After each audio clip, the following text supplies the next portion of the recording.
SR Nagar PS లో AP CM చంద్రబాబుపై ఫిర్యాదు చేశారు టీఆర్ఎస్ నేత దినేష్ చౌదరి. తెలంగాణ ఇమేజ్ ను దెబ్బతీసే విధంగా మాట్లాడిన ఏపీ సీఎం చంద్రబాబుపై కేసు నమోదు చేయాలని పోలీసులను కోరారు. దీనిపై మరింత సమాచారాన్ని మా క్రైమ్ బ్యూరో చీఫ్ సత్యనారాయణ అందిస్తారు. సత్యనారాయణ, డీటెయిల్స్ ఏంటి?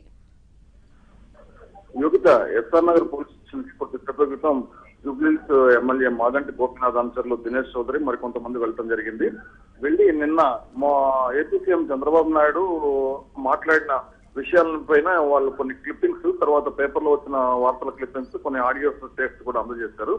తెలంగాణ ప్రభుత్వాన్ని తీవ్రవాదంతో పోలిస్తూ అక్కడ ముఖ్యమంత్రి మాట్లాడారు. ఇది తెలంగాణ ప్రభుత్వాన్ని ఇట్లా పోల్చడం వల్ల ఇక్కడ మా మనోభావాలు దెబ్బతింటున్నాయి, తెలంగాణ ప్రజల మనోభావాలు కూడా దెబ్బతింటున్నాయి కాబట్టి తెలంగాణ ఇమేజ్ ను కూడా దెబ్బతీసే విధంగా చంద్రబాబు మాట్లాడారు కాబట్టి ఆయన మీద కేసు నమోదు చేయాలని చెప్పేసి దినేష్ చౌదరి తదితర నాయకులు ఇప్పుడు రాతపూర్వకంగా ఎస్ఆర్ నగర్ పోలీస్ స్టేషన్ లో ఫిర్యాదు చేయడం జరిగింది. యోగిత, సో ఇప్పుడు ఎలాంటి స్టెప్ తీసుకునేటువంటి అవకాశం ఉంది?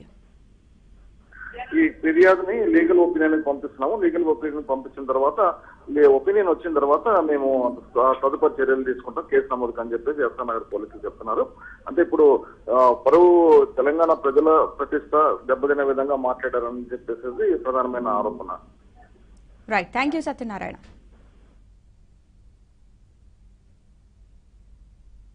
ఇవి బులెటిన్ విశేషం.